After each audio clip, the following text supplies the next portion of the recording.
আচ্ছা বর্তমানে তুমি কোন ইউনিভার্সিটিতে পড়তেছো? ওই আমি কোন ইউনিভার্সিটিতে পড়ি রে? ভাও আপনি তো জীবনে স্কুলও যান নাই, কই দেন একটা। আমি পড়ালেখা করি হলো নর্থ আমেরিকা ইউনিভার্সিটিতে। North America university? এমন ইউনিভার্সিটির নাম তো কখনো শুনি নাই। আরে শুনবেন কেমনে, এটা তো বাংলাদেশে না, এই ইউনিভার্সিটিতে আমেরিকায়। আচ্ছা তুমি কোন ইয়ারে পড়াশোনা করতেছো? কোন ইয়ারে রে? ভাও আপনি তো জীবনে পেলে বাসও করেন নাই। আমি পড়তেছি হলো রানার্স থার্ড ইয়ার।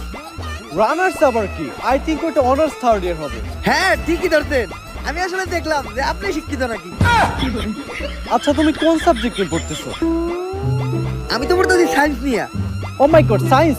আচ্ছা তুমি সায়েন্স বানান করো তো। সায়েন্স বানানো হইলো শরীর শিকার সি আইএনসি সায়েন্স। আচ্ছা তুমি সায়েন্সের কোন সাবজেক্ট নিয়ে পড়তেছো? সায়েন্সে আবার সাবজেক্ট হয়?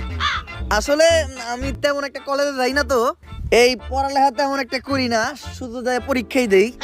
তাও আমি পড়তেছি হইলো ক্ষুধার্ত বিজ্ঞান নিয়ে।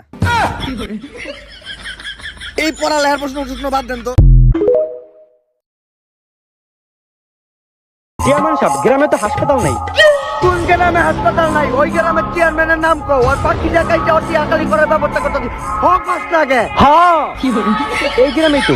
এই গ্রামের চেয়ারম্যান গারা ভাই আপনি তো চাইলে চেয়ারম্যান কোনো বুঝ নাই। অত থাকে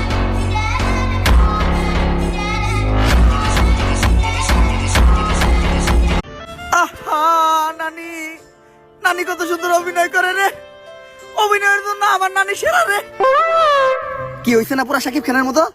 আরে স্যার, কনে সাত আর কনে পাত।